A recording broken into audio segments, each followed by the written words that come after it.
Hello বন্ধুরা, কেমন আছো তোমরা সবাই? আশা করি অনেক অনেক ভালোই আছো। আর তোমাদের ভালোবাসায় আমিও অনেক ভালো আছি, কারণ তোমরা আমাকে যে পরিমাণে ভালোবাসা দিয়েছো এবং সাপোর্ট দিয়েছো তা আমি কোনোদিন ভুলতে পারবো না। তাই তোমাদেরকে মজা দেওয়ার জন্য আবারও একটি নতুন গল্প নিয়ে হাজির হলাম। গল্পটি শোনার মতো, আশা করি তোমাদের দাঁড়িয়ে যাবে এবং তোমরা হাতের কাজ করতে সবাই হেডফোন নিয়ে বসে যাও। যদি আমার গল্প শুনে মজা পাও তাহলে অবশ্যই আমার চ্যানেলটি সাবস্ক্রাইব করবে। তো চলো বন্ধুরা, আমরা কথা না বাড়িয়ে আসল গল্পে চলে আই। আমি অনেক দেখাশোনার পরে শেষে একটা গরিব মেয়েকে বিয়ে করেছিলাম। তার একটা 13 বছরের বোন ছিল। বিয়ের সময় আমার বউয়ের সাথে তার বোনও আমার বাড়িতে চলে আসে, আর সে সারাদিন আমার বউয়ের সাথে থাকত। এতে আমার অনেক রাগ হতো। সে রাতের বেলায়ও আমাদের ঘরে এসে ঘুমাতো। একদিন আমি আমার বউয়ের উপর অনেক রাগ দেখালাম আর অন্য ঘরে গিয়ে দরজা বন্ধ করে দিলাম। তারপরে যখন আমি ওই ঘরে ঢুকলাম তখন আমার মনটা বেরিয়ে গেল, কারণ ওখানে তো বিয়ের প্রথম রাতে যখন আমি ঘরে আসি তখন আমি অনেক আনন্দে ছিলাম। আমি বিয়ের প্রথম রাতের উপহার তো এনেছিলামই, তার সাথেও ভালোবেসে আর একটা উপহার কিনে এনেছিলাম। আমি ওর জন্য ফুলের মালা কিনে এনেছিলাম, কারণ আমি জানতাম মেয়েদের এই ধরনের উপহার অনেক পছন্দ। কিন্তু যেই আমি আমার ঘরের দরজাটা খুললাম আমি অবাক হয়ে উঠলাম। সামনের দৃশ্যটা অনেক আশ্চর্যের। আমার বউয়ের 13 বছরের বোন তার সাথে বসেছিল আর সে কাঁদছিল। এ কান্না কোনো সাধারণ কান্না নয়, সে অনেক কাঁদছিল। সে আমার রিক্তাকে অনেক চিন্তায় ফেলে দিয়েছিল।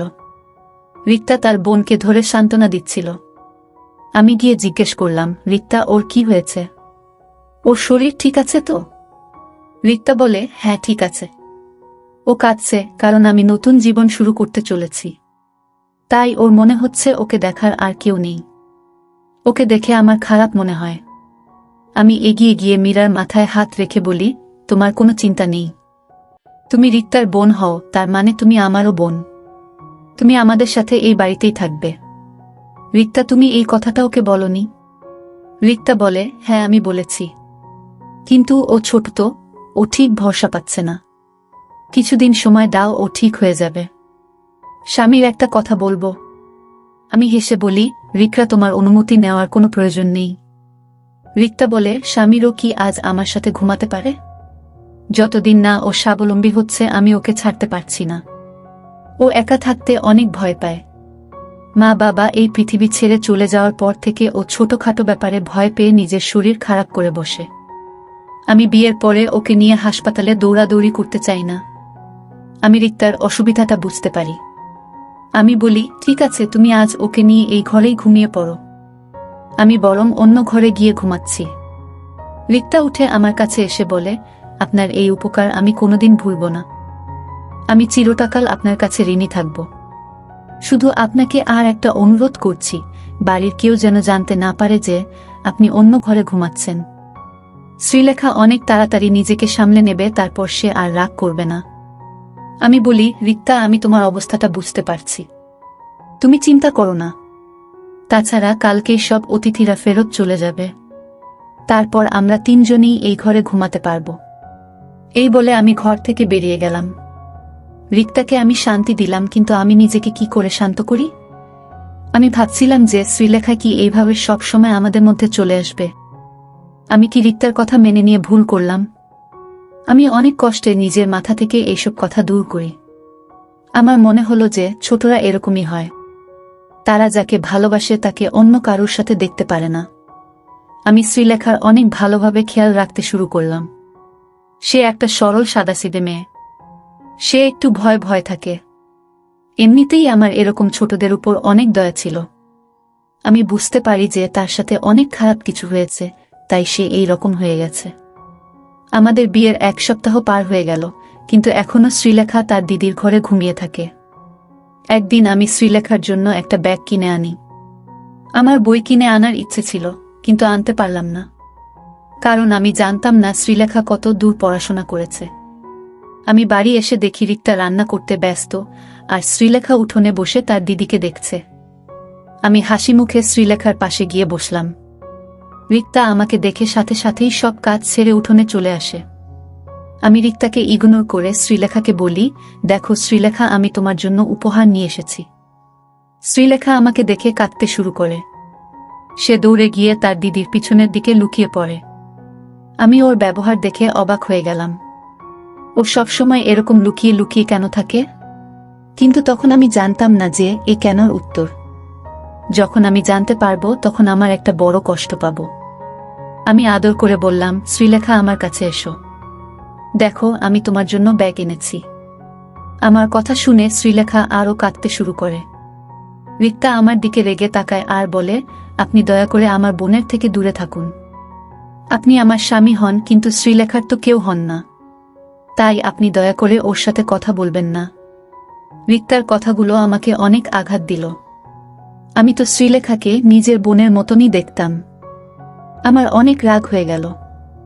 আমি রিক্তাকে বলি, আমি যখন শ্রীলেখার কেউ হই না তখন তাকে আমার বাড়িতে কেন রেখেছ? এই বলে আমি বাড়ি থেকে বেরিয়ে গেলাম। আমি রাস্তায় ঘুরতে থাকি। নিজের ব্যবহারের জন্য আমার আফসোস হচ্ছিল। শ্রীলেখা তো আমার বাড়িতে থেকে যায়নি, আমি ওকে থাকতে বলেছি তাই ও আছে। বাড়িতে তো আমরা 3টে মাত্র লোক। ওরা আসার আগে আমার বাড়িটা একদম চুপচাপ আর ফাঁকা থাকত। আমার মা 2 বছর আগে এই পৃথিবী ছেড়ে চলে গেছেন। তারপর থেকে আমি একদম একা হয়ে গিয়েছিলাম। নিজের খেয়াল নিজেকেই রাখতে হতো। আমি বাড়িতে একা থাকতাম, তাই কোনো কাজের মেয়ে আমার বাড়িতে কাজ করতে চাইতো না। আমার এক বন্ধু আমাকে বিয়ে করার পরামর্শ দেয়। আমি তাকে বলি আমার জন্য একটা পাত্রী খুঁজে দিতে। সে আমাকে বলে যে তার চেনা একটা গরিব মেয়ে আছে যার নাম রিক্তা। সে আমাকে বলেছিল যে রিক্তাকে বিয়ে করলে তার ছোট বোনকেও আমার বাড়িতে নিয়ে আসতে হবে। আমাকে তার দেখাশোনা করতে হবে, তার লেখাপড়ার খরচা দিতে হবে।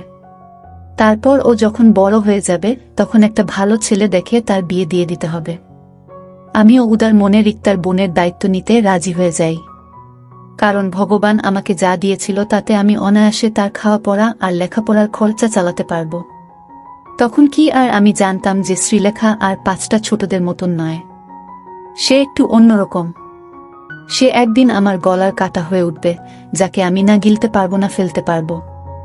আমি ঠিক করলাম যে আমি কিছুদিন অপেক্ষা করব, দেখব যে শ্রীলেখার বোধ বুদ্ধি হয় কিনা। তারপর আমি কিছু একটা করব। আমি বাড়ি ফেরার আগে হোটেল থেকে খাবার কিনে নিয়ে গেলাম। আমি জানি যে রিক্তা আমার উপরে অনেক রেগে আছে। ওর রাগটা আমাকেই ভাঙাতে হবে। আমি যখন বাড়ির দরজার সামনে গিয়ে দাঁড়াই তখন শ্রীলেখার গলার আওয়াজ আমার কানে আসে। সে তার দিদিকে বলছিল, দিদি তোর কি এবার ছাড়াছাড়ি হয়ে যাবে? আর তুই আমার সাথে আমাদের বাড়িতে ফেরত চলে যাবি, যেখানে শুধু তুই আর আমি থাকব। তৃতীয় কোনো ব্যক্তিকে সহ্য করতে হবে না। রিক্তা রেগে গিয়ে শ্রীলেখাকে চুপ করতে বলে।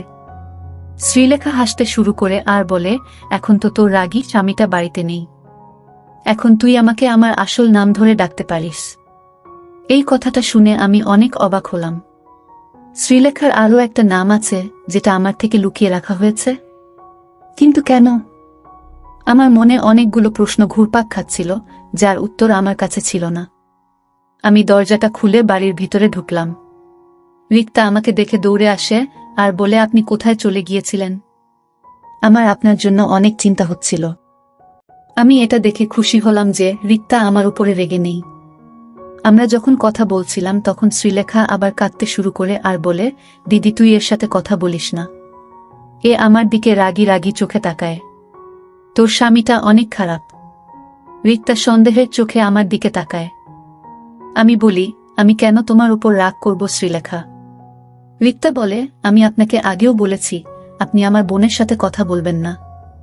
এই বলে সে রিক্তার হাত ধরে তাকে নিজের ঘরে নিয়ে চলে গেল। আমি হতবাক হয়ে দাঁড়িয়ে রইলাম। এবার আমার সন্দেহ হয় কিছু একটা গন্ডগোল আছে। এতদিন আমি শ্রীলেখার ব্যবহারকে তার ছেলেমানুষই ভাবতাম, কিন্তু ব্যাপারটা অতটা সহজ নয়। রিক্তার প্রতিদিনের মতো আমার জলখাবার বানাচ্ছিল। হঠাৎ সে কাজ থামিয়ে জিজ্ঞেস করে, বলেন আপনি শ্রীলেখার জন্য ব্যাগ কেন কিনে এনেছিলেন? আমি বলি, আমি চাই যে শ্রীলেখা পড়াশোনা করুক। রিক্তা হেসে বলে, পড়াশোনা? কিসের পড়াশোনা? শ্রীলেখা তো কোনোদিন স্কুলেই যায়নি, ওর পড়াশোনা করার ইচ্ছে নেই, তাই আমরা ওকে স্কুলে ভর্তি করাইনি। কথাটা আমার খুব একটা ভালো মনে হলো না, কিন্তু আমি আগে থেকেই রেগেছিলাম তাই আর কথা বাড়ালাম না। আমি অফিসের জন্য বেরিয়ে গেলাম। কিন্তু শ্রীলেখার কথাগুলো আমার মাথায় ঘুরতে থাকে। তার অদ্ভুত রকমের আচরণ, আমাকে দেখে কেঁদে ফেলা, আর আমার আর রিক্তার ছাড়াছাড়িতে খুশি হওয়া, এইসব তো কোনো সাধারণ লক্ষণ নয়। আর শ্রীলেখা কোনো শিশুও নয়, সে 13 বছরের একটা মেয়ে। এই বয়সের মেয়েরা তো অনেক কিছু বোঝে। ব্যাপারটা অতটাও সহজ নয় যতটা আমি ভেবেছিলাম। বিকেলে যখন আমি বাড়ি ফিরে এলাম তখন শ্রীলেখা আমাকে রাগানোর অনেক রকম চেষ্টা করে। আমাকে দেখে অদ্ভুত রকমের আচরণ করতে শুরু করে। আমি যখন রিক্তার সাথে কথা বলতে যাই তখন সে রিক্তার হাত ধরে তাকে ঘরে নিয়ে চলে যায়। কিছুক্ষণ পরে রিক্তা বাইরে এসে আমাকে বলেন আপনি রাতের খাবারটা খেয়ে নিজের ঘরে চলে যান, তারপর আমরা 2 বোন খেতে বসব। শ্রীলেখা রাগ করে বসেছে যে যতক্ষণ আপনি বাইরে থাকবেন ততক্ষণ ও ঘরের বাইরে বেরোবে না। আমার তো অনেক রাগ হচ্ছিল, কিন্তু আমি কোন রকমে নিজেকে সামলে রিক্তাকে বললাম, ঠিক আছে শ্রীলেখা না হয় পরে খাবে, কিন্তু তুমি তো আমার সাথে বসে খাও। রিক্তার উত্তরে আমার মাথায় রাগ উঠিয়ে দিল। সে বলেন আপনি তো জানেন যে শ্রীলেখা কিরকম রাগী মেয়ে, ও হাঙ্গামা শুরু করবে, তাই আপনি আমার কথা মেনে নিন।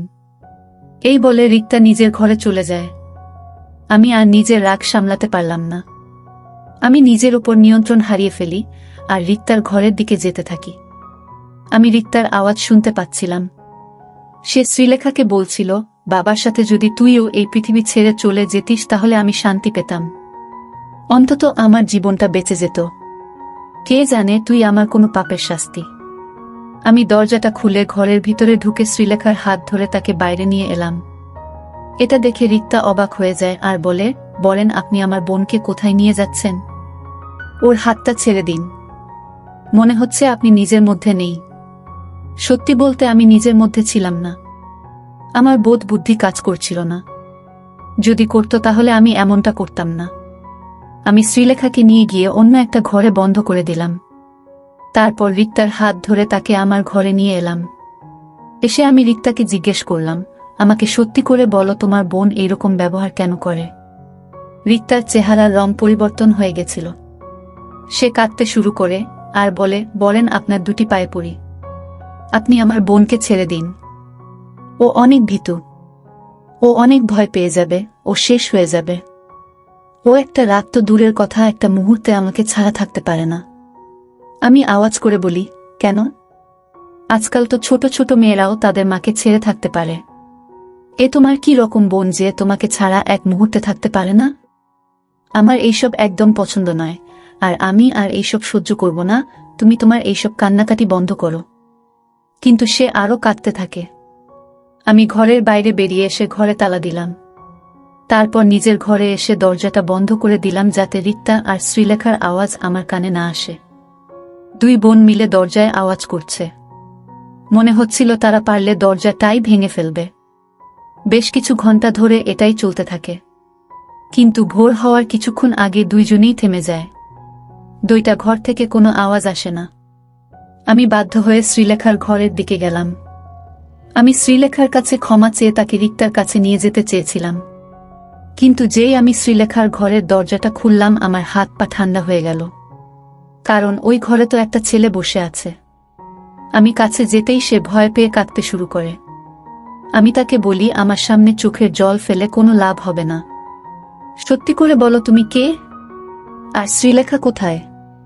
ছেলেটা কাঁদতে কাঁদতে বলে, আমি যদি আমার সত্যিটা আপনাকে বলি তাহলে আপনি আমাকে বিক্রি করে দেবেন না তো? শুনে আমি অবাক হয়ে গেলাম।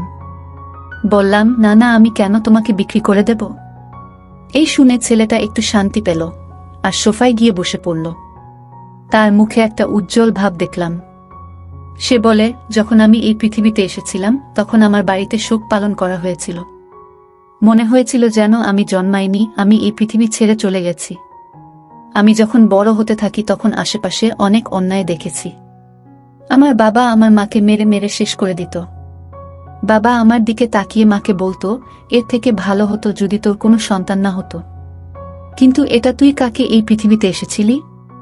বাবার কথা শুনে আমি আয়নার সামনে এসে দাঁড়াতাম। রিক্তা বলতো যে বাবার কথায় কান না দিতে। আমি নাকি অনেক ভালো দেখতে।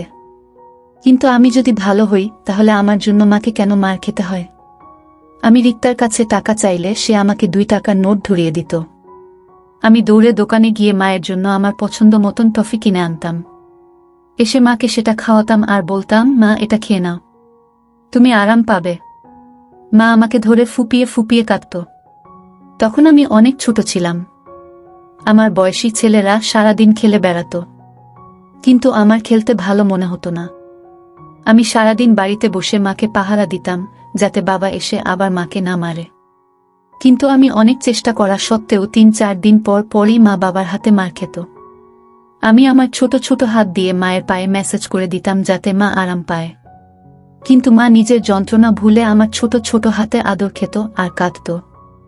মা বলতো, আমার মার খেতে কষ্ট হয় না, তোর এইসব আচরণ দেখে আমার কষ্ট হয়। একদিন মা বাজার থেকে আমার জন্য একটা সাইকেল কিনে আনে আর বলে, তুই তো বাইরে খেলতে যাস না, তাই বাড়িতেই তোর খেলার জিনিস এনে দিয়েছি। আমি সাইকেলটা পেয়ে অনেক খুশি ছিলাম।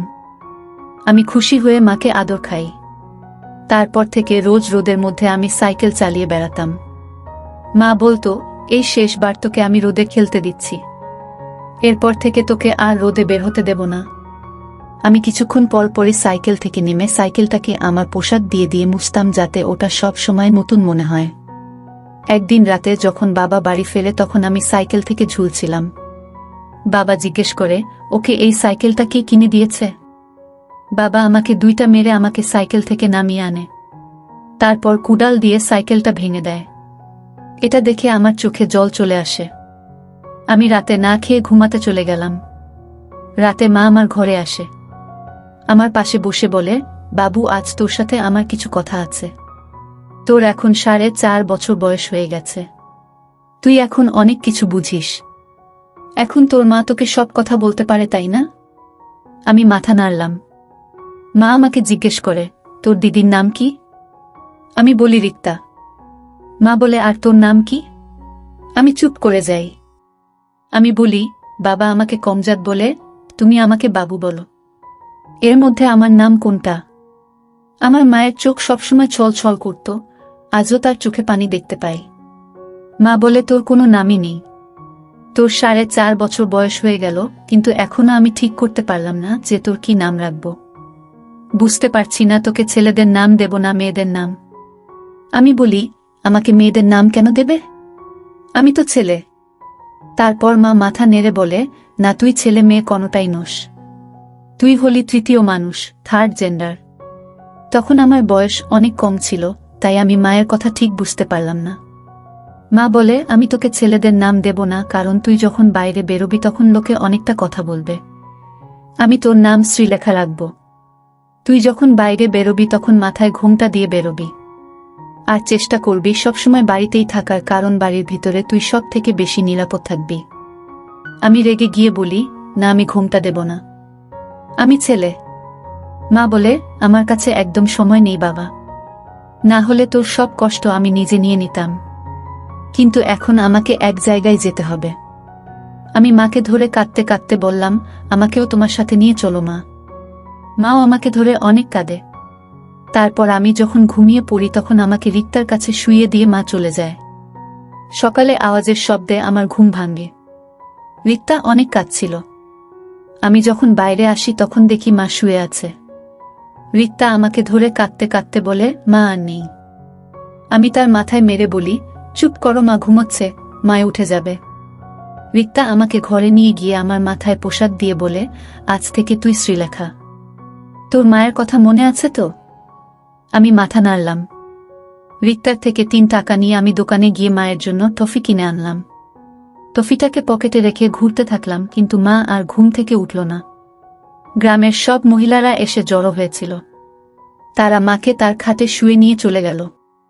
আমি তাদের সাথে সাথেই যেতে থাকলাম আর বলতে থাকলাম, আমার মাকে কোথায় নিয়ে যাচ্ছ?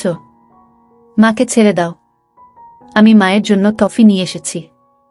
আমি অনেক ছোট ছিলাম, তাই আমার কণ্ঠের আওয়াজ কারোর কানে এলো না। আমি তাদের পা ধরে বলতে থাকলাম, আমার মাকে নিচে নামাও। মা সকাল থেকে কিছু খায়নি, মায়ের অনেক ক্ষুধা পেয়েছে। টফিটা আমার পকেটেই রয়ে গেল, কিন্তু মা আর ফিরে এলো না। আমি অনেক কান্নাকাটি করলাম, কিন্তু কেউ আমার কথা শুনল না। কিছুদিন পরে বাবাও এই পৃথিবী ছেড়ে চলে গেল। তারপর আমরা কাকার বাড়িতে চলে গেলাম। কাকা ও বাবার মতন ছিল। আমার উপরে অনেক অত্যাচার করত, আমাকে প্রায় মারত আর বলতো আমি তোকে গুরুর কাছে পাঠিয়ে দেব। তখন রিক্তা আমার পাশে দাঁড়াতো। কাকার ছেলে আমাকে নিয়ে মজা করত আর বলতো তুই তো তৃতীয় শ্রেণীর মানুষ, একটু নেচে দেখা না। এই বলে সে আর কাকা অনেক হাসত। আমি অনেক ভয় পেয়ে যেতাম। রিক্তা আমাকে বাঁচাতো। তারপর রিক্তার বিয়ে আপনার সাথে হয়ে যায়। আপনাকে দেখে আমার ভয় পায়। যদি আপনিও আমাকে গুরুর কাছে বেছে দেন। রিক্তা বলে যে আপনি ভালো মানুষ, আপনি এমনটা করবেন না। কিন্তু আমার মনের মধ্যে একটা ভয় বাসা বেঁধে রয়েছে। এখন তো আপনি সবকিছু জেনে গেছেন, এবার বলুন আপনি আমাকে ঘরে বন্ধ করে রাখবেন না তো? আমার চোখ দিয়ে পানি পড়তে থাকে। আমি তাড়াতাড়ি উঠে বাইরে গিয়ে রিক্তার ঘরের দরজাটা খুলে দিলাম। তার পায়ের কাছে বসে আমি ক্ষমা চাইতে থাকলাম। রিক্তা ও অনেক কাঁদছিল। সে বলে কিসের ক্ষমা? আপনি তো আমাদের মতন অসহায় মানুষদের আশ্রয় দিয়েছেন। তারপর থেকে আমি আর রিক্তা শ্রীলেখাকে মানসিক ডাক্তারের কাছে নিয়ে যেতে শুরু করলাম। ওর মন থেকে ছোটবেলার ভয়টা দূর করা কঠিন ছিল, কিন্তু এখন সব ঠিক হয়ে গেছে।